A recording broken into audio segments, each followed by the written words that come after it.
y yo vengo a entrevistarle desde la unidad Liceo Cristiano de Cuenca.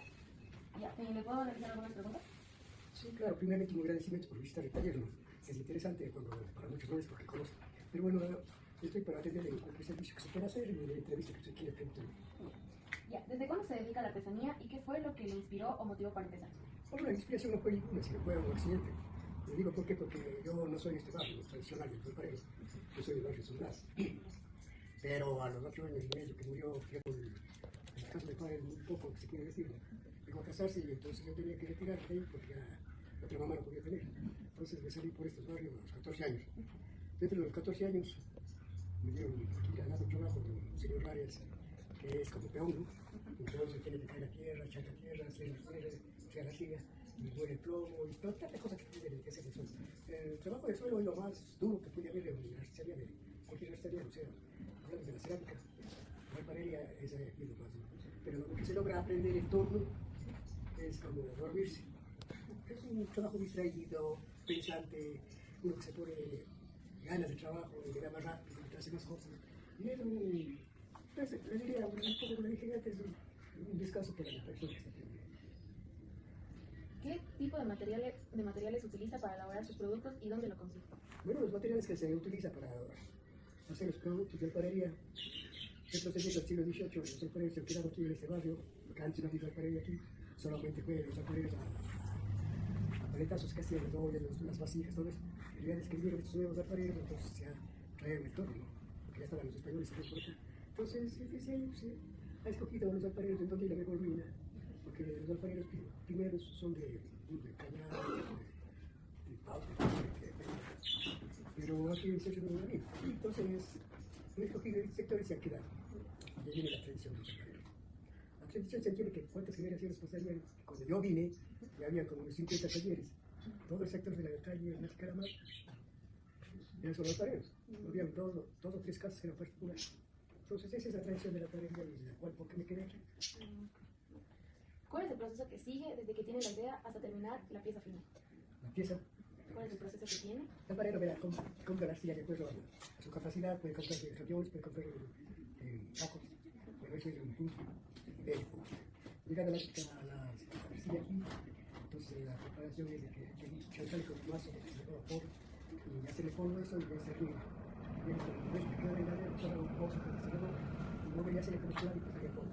Y de la entreverá de forma también. Y luego la pisada también, antes no pisado, ahora no pisado.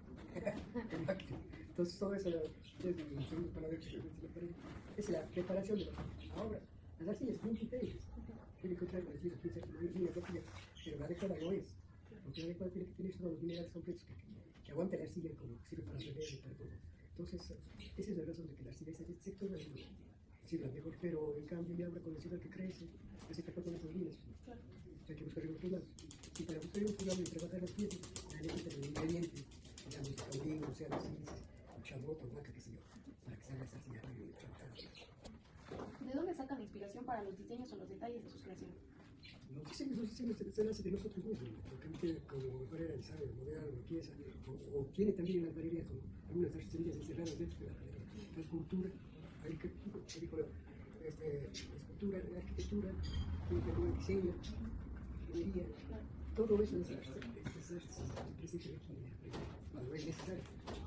Entonces, si usted es una buena alfarera, tiene una habilidad de las manos, hace la pieza, digamos, la jala en el tono, y después le va poniendo la cabeza, todo la chola. Entonces, es una escultura. Entonces, el alfarero se les encerramos, y por eso nosotros nos piden una cosa, tenemos que no sea el laboratorio de chula, porque si es laboratorio, que se sale un molde. Y un molde le digo porque también esa pieza que trae adecuado. Y ese es el trabajo de la alfarería. Ahora, las primeras plamas de la alfarería fue las platos, ollas, cazuelas, olletas, cántaros para la chicha, sacar el agua, porque antiguamente el agua no había en los campos. Y aquí dentro también no había muy cerca, entonces eso cargaba el agua. Se cocinaba en eso y se comían los platos porque no había otros platos. Pero ya desde la década de, digamos, desde el 50, por ahí empezó a llegar el plato de engrosado. O sea, habíamos platos que eran de lata y engrosados. Y luego también empezó a llegar la cerámica, pero muy poco acá afuera. Pero en cambio había como trasladarles yendo aquí por Cajas o por acá hasta Cañar. Entonces llegaban a la mercadería y ya llegaban a la mercadería. Ese es el caso de la alfarería. ¿Esta técnica o oficio se le ha transmitido en su familia o lo aprendió de otra forma? Como no me ha captado la primera palabra, la primera pregunta, le dije que era de la tradición alfarera, ¿cierto? Entonces yo no vengo de tradición de cuántas generaciones tenga, como los señores fanegas que tienen 20, 25 generaciones que me dicen. Pero es porque no ha sido aquí el papá, el abuelo que tiene. Pero de la mía no quiero nada, ahorita me tengo que ir en varios desconocidos porque solamente no quiero saber. Entonces ahí me dio trabajo, porque me dio trabajo, y quería enseñar el oficio, y tenía plata para pagar.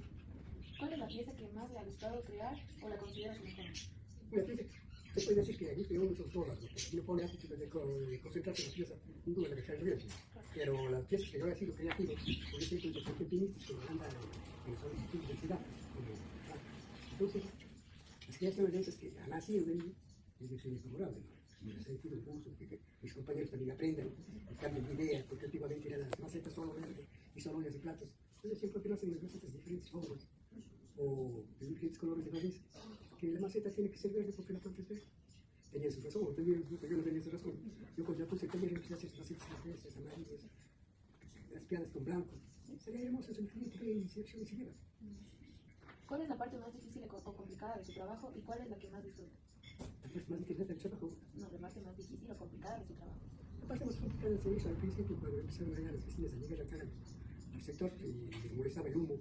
Entonces ya no nos dejaban trabajar con la denuncia de la sanidad a otros medios de comunicación también, para que dejemos nosotros de trabajar aquí por el humo. Entonces, ¿qué es lo que había que hacer?